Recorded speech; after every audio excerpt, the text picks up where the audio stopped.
Welcome to Lecture 18 of Origins of Art. In this lecture, we'll continue our examination of art in hunter-gatherer and small-scale societies, focusing on music and dance. We'll begin by revisiting the Kung. One context in which the Kung use music and dance is healing. The Kung believe that serious illness and misfortune are caused by the Gangwasi. The Gangwasi are the spirits or ghosts of recently deceased Kung. When someone is sick, specially trained healers enter a trance state and use their num to make the person better. The Kung believe that num is a spiritual medicine or energy given to them by their god. It's located in the pit of the stomach and becomes active during a healing dance, when it gets heated up by the movements of the dancers. When they're in this trance state, the healers believe that they travel to the Gangwasi, where they plead, argue, or do battle with them to make them go away and leave the sick person alone. Healing takes place at all-night dances that occur anywhere from once a month to several times a week. Both men and women participate in this ritual, but they have different roles and different dances. It's important to note that healing is not the only reason that the Kung people dance. Dances are also an opportunity to relax, socialize, and let off steam, so these dances serve a social function as well. There's a possible connection between shamanism and the geometric signs seen in ancient art. Kung healers believe that they can pull sickness out of people's bodies, and that the substances that cause sickness take certain forms. As Lee explains, like shamans elsewhere in the world, they describe these substances as having the physical form of needles, arrows, pebbles, and slivers, which only the healers can see. This description is similar to the geometric forms seen in Upper Paleolithic art, such as dots, lines, and chevrons. Another interesting characteristic of Kung healing dances is that new rituals are invented regularly, as young healers experience revelations during dreams, trance, or illness. Nevertheless, the basic dance form itself is very old. Prehistoric rock paintings in the region show people performing the same steps. This calls to mind the Aborigine dream spirit rituals, in which new rituals are regularly created, but they all take the same basic traditional form. Another interesting feature of the songs performed during healing is that they have very complex melodies, but no words. Lee describes two popular dances invented by the Kung. The first of these, the women's drum dance, illustrates how a tradition can spread from one group or region to another. This dance was invented by a woman named Twa around 1915. For years it was confined to the camps at Kangwa and Goshe, but then, around 1960, it began to spread west, reaching Zaizai and Chumkwe in the mid-1960s. By 1972, it had spread throughout the entire Kung area. This may be what happened with the Venus figurines. They may have been part of a ritual that was invented in one region and then spread from one culture to another over hundreds or thousands of years. The second dance described by Lee, called the trees dance, illustrates how ideas from one culture can influence the art of another culture. This dance was invented around 1967 by a man named Gaugo, who worked as a mine laborer in Johannesburg. While he was there, he experienced a revelation which inspired the dance. He later returned to his people and shared the dance with them. What's interesting about this dance, for our purposes, is that it borrows elements from another culture. Both the structure and the premise of the dance are similar to dances held in the mining compounds. The dance involves a male leader barking orders in mine jargon at a chorus line of women, and Gago's male helpers in the dance are called boss boy and formana, that is, foreman. The next group we'll look at are the Mbuti, who live in the tropical forest regions of the Congo Basin in Africa. The Mbuti are transitional hunter-gatherers, which means that they make their living partly by hunting and gathering wild foods in the forest, and also by trading with farmers outside the forest for domesticated foods. The average number of individuals in an Mbuti camp is 25 to 30. The Mbuti sing several different kinds of songs, all of which require and stress cooperation. I'm going to talk about hunting songs, but the reading assignment describes others as well. Before we look at Mbuti singing, however, we need to familiarize ourselves with the concepts of akami and akimi. These terms are opposites. Akami literally means noise, but is used metaphorically to refer to conflict or fighting. Akimi means silence or peace. Interestingly, singing is associated with akimi, regardless of how noisy it is. This is because singing is used to maintain peaceful relations among group members. Mbuti hunting songs exemplify the integrative nature of Mbuti singing. Their songs emphasize and require cooperation and group coordination. Hunting songs reference a specific type of hunting practiced by the Mbuti, net hunting. Virtually the entire village participates in a net hunt, men, women, and adolescent children. When it's time to go hunting, the people travel into the forest. Each family owns a net, and then the men place their nets end to end around the foliage to make a semicircular corral. Meanwhile, the women station themselves at a distance and walk through the forest in the direction of the men, shouting and making noise in order to drive animals into the net enclosure. The animals that get trapped inside the net are killed by the men and youths and taken back to camp to be eaten. As Turnbull notes, hunting songs recreate the cooperative patterns used in net hunting. When the songs are sung, the people seat themselves in a pattern that echoes the division of labor in the net hunt. As shown in the picture, the grouping is circular. Men and women arrange themselves in opposing semicircles, while the adolescents sit on the sides. This mimics the hunt, where the men stand outside and behind the semicircular net enclosure, and the women walk toward the open end in a semicircle of their own. The singing of hunting songs requires a lot of coordination between the participants. The songs are sung in round form and use the hoquet technique. This is where the melodic line is broken up into separate notes, and each note is sung by a different person.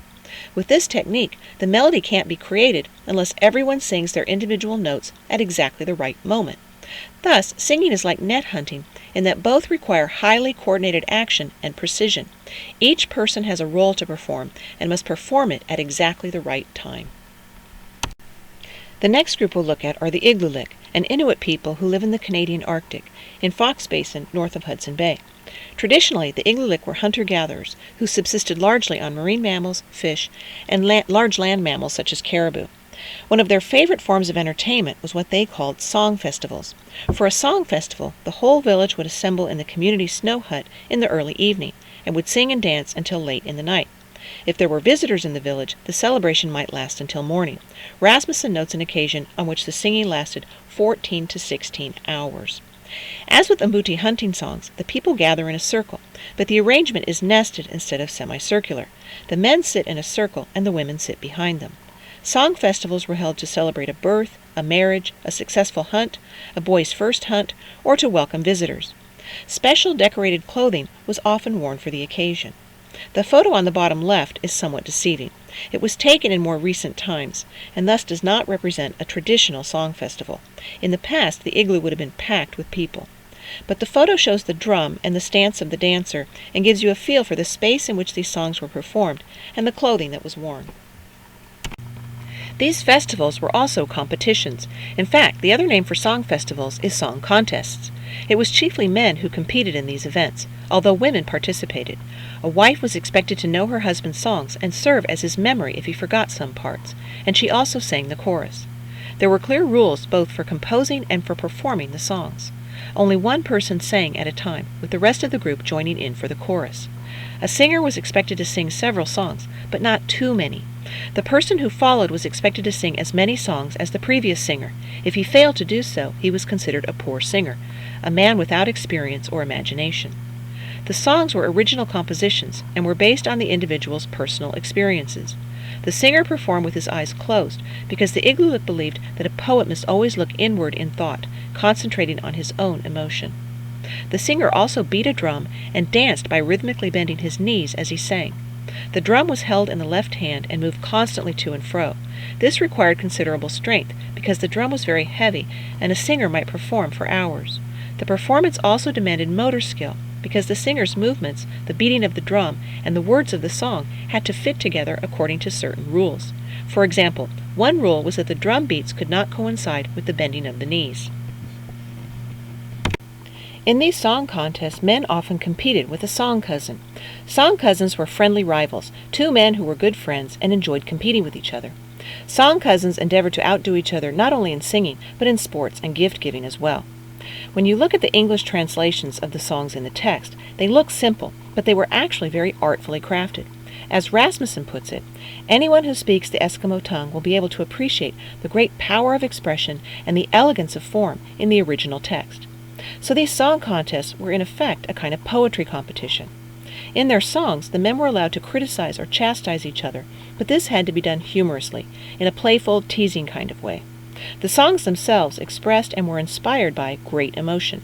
This could be great joy or great sorrow, an emotion so powerful that it cannot find vent in ordinary, everyday language. Songs also expressed pleasure or excitement.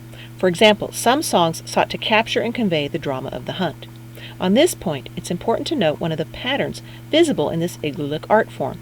Many of the songs are about animals, either game or predators. For example, walrus hunting, bear song, and caribou hunting. Song contests served a number of functions in Igloolik society. Firstly, as we just saw, they were an important form of status competition, a means of acquiring respect and influence in the group. As Rasmussen explains, a man who aspires to be considered one with any power of gathering his neighbors together must have challenged someone to a song contest. To earn this respect, men would describe their most extraordinary experiences in their songs, in order to impress others with their courage and hunting prowess. Song festivals also appear to have served as a kind of emotional release. Making a living in the Arctic by hunting and gathering is very difficult, dangerous, and precarious. Under these stressful conditions, people often get on each other's nerves, but because they're dependent on each other for survival, they have to control their tempers. Dancing and singing appear to have offered a safe way for people to give vent to these emotions, as suggested by Rasmussen's observation that every Eskimo who under the influence of powerful emotion loses control of himself often breaks into song, whether the occasion be pleasurable or the reverse. As you'll recall, this is one of the functions of Coon healing dances as well. Of course, song festivals were also held for the fun of it. As we saw earlier, they were held to celebrate happy occasions, and the people enjoyed them immensely. As Rasmussen notes, the emotional atmosphere among men and women enlivened by song is something that cannot be conveyed except through experience. Lastly, song contests were also a means of resolving disputes stemming from an insult, a transgression, or an old grudge. To resolve the situation peacefully, the two parties would engage in a song contest in which they ridiculed each other's behavior. The object of these contests was to expose your opponent's faults in an elegant, cutting, and amusing manner. It was considered an art to sing in riddles and keep the audience guessing. Songs had to be amusing and make the audience laugh, because the people understood that verbal abuse alone doesn't lead to reconciliation. The last group we'll look at are the Yanomamo, who live in the upper Amazon basin. The Yanomamo are forage or horticulturalists. They subsist by hunting and gathering wild foods in the forest and by planting family gardens. Compared to the other groups we've looked at, they live in relatively large villages, averaging about 100 people. Because warfare is common in much of their territory, the Yanomamo have to form and maintain alliances with other villages, which is commonly done through trading and feasting. There's always a fair amount of tension during these activities due to Yanomamo ideology, which dictates that strong villages should take advantage of weaker ones. As a result, allies can never entirely trust each other, and during feasts, each group tries to outdo the other in demonstrating its fierceness and military strength. Both the preparations for a feast and the feast itself involve body decoration, music, dancing, and poetry. In order to have a feast, you need to have lots of food. So the first step in hosting a feast is the hunt, or heniyomu, in which the young men from the host village are sent into the forest to hunt. The evening before the hunt, young men and women dance and sing in the village to assure the hunters good luck. This is called the amo amo. In the feast described in the text, the young women and girls sang and danced every evening the men were away on the heniyomu. Once the food is ready, men and women paint themselves in red and black, decorate themselves with feathers, and await the arrival of their guests. The feast itself begins when the headman of the guest village, in this case Asiawa, enters the host village. A distinct protocol is followed that involves a considerable amount of display and art behavior. I've highlighted these in the passage shown in the slide, which describes the entrance of the guest headman and his formal acceptance of the invitation to the feast. One thing to note in this and other descriptions is that the decorations are made out of materials that aren't likely to be preserved in the archaeological record. So if ancestral humans made similar decorations, we would never know. Also, the decorations are brightly colored, symmetrical, and exaggerated. For example, the parrot feathers are bright red and very long, and because men wear an armband on each arm, they're worn symmetrically. Although they aren't mentioned in this passage, the designs that men and women paint on the face and body are patterned as well. These three types of body decoration are clearly visible in the photo on the right. We also see the use of exaggeration in the chanting. Chagnon notes that it's always lively and loud, and we see the use of pattern in the dancing, with the two men bouncing up and down from the knees, now face to face, now side to side. In this comparatively simple ritual, then, we see three different art behaviors: body decoration, singing, and dancing. The next stage of the feast occurs when later that same day the rest of the guests enter the village, beginning with the adult males. The men enter 2 at a time, dance around the periphery of the plaza in opposite directions, show off their decorations and weapons, scream a memorized phrase, and then return to their group outside the village. This part of the feast presents each man with the opportunity to show off his artistic talent. Each man's dance step and body decorations are unique. When each man has had an individual turn, the entire group enters and dances single file around the periphery several times, clacking their arrows against their bows. Then members of the host group invite the visitors to come sit at their hearths and eat. The visitors continue to pose and display their decorations as they lounge in their hosts' hammocks. After their guests have been fed, it's the host's turn to dance around the village and display their decorations. Once night falls, the chanting begins and lasts until morning. Once again, we see several art behaviors at play here: body decoration, dance, song, and even poetry when the visitors scream a memorized phrase. The Yanomamo also hold a feast before undertaking a raid, which involves some important rituals. One of these is the construction of an effigy of the enemy, called no-owa, which is used to conduct a mock attack. The warriors paint themselves black and creep slowly around the village with their bows and arrows ready, pretending to search for tracks of the enemy. Then they converge, and at the headman's signal, they let fly a volley of arrows into the effigy, after which they scream and run out of the village, simulating their retreat from the enemy. With its highly scripted format, this ritual is almost like a play, and may serve as practice for the attack ahead. The next stage of the ritual is the wayu itu, or the warrior lineup. After dark, the warriors enter their village one by one, making animal-like noises and clacking their arrows against their bows. As they enter, they form a line facing the direction of the enemy village, which takes about 20 minutes with 50 men participating. Then one man begins singing, "I am meat hungry," and the others repeat after him in chorus, becoming increasingly enraged. Some men even interject graphic descriptions of their ferocity, such as, "I am so fierce that when I shoot the enemy, my arrow will strike with such force that blood will splash all over the material possessions in his household." Here, then, we see the use of art behavior in the context of warfare. As noted earlier, the Yanomamo also use trade to create alliances. According to the rules of Yanomamo trade, payment is delayed. In this respect, Yanomamo trading is more like xaro than bartering, and it's used in the same way, to make someone owe you a gift. This in turn gives groups an excuse to visit each other. Thus, once trading starts, it tends to continue, because the members of one village owe the members of the group with whom they're allied.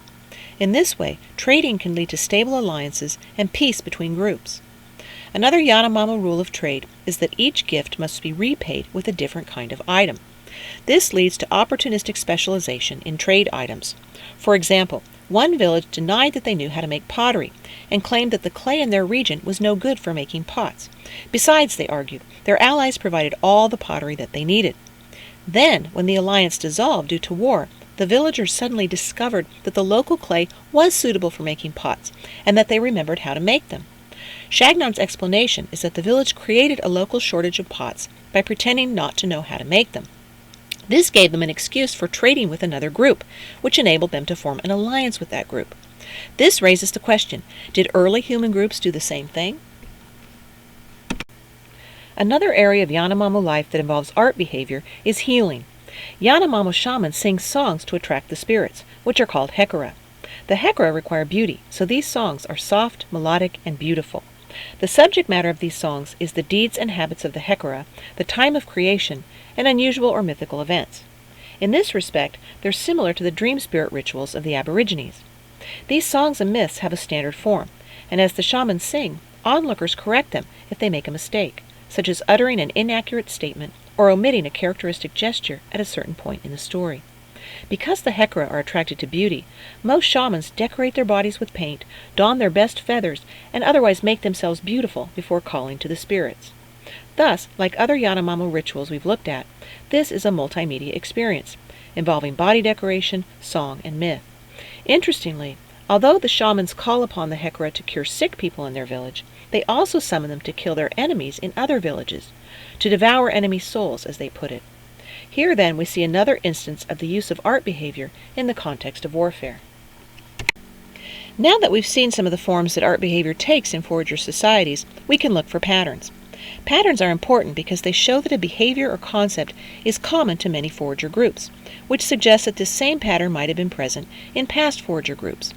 This in turn can help us generate and evaluate hypotheses about the function of art in the past. One of the patterns we saw in the content of hunter-gatherer art is repeated themes. The most glaring of these is subsistence, or the quest for food. This is expressed in references to hunting, game animals, or weather conditions, such as rain, that affect the availability of resources. Reproduction is another common theme, reflected in the use of tattoos to prevent sterility and love charms to attract mates. We also saw that the use of geometric signs is widespread, from Kung healing to Yanomamo body decoration to Aborigine carved ritual objects. And we saw that these signs tend to have meaning, and are thus not mere doodles.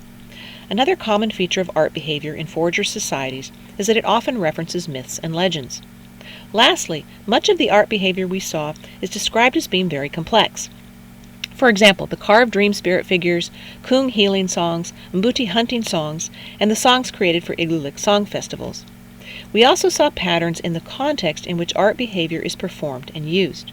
First, we saw that art behavior tends to be a multimedia group experience, involving body decoration, portable objects, music, poetry, and/or dance.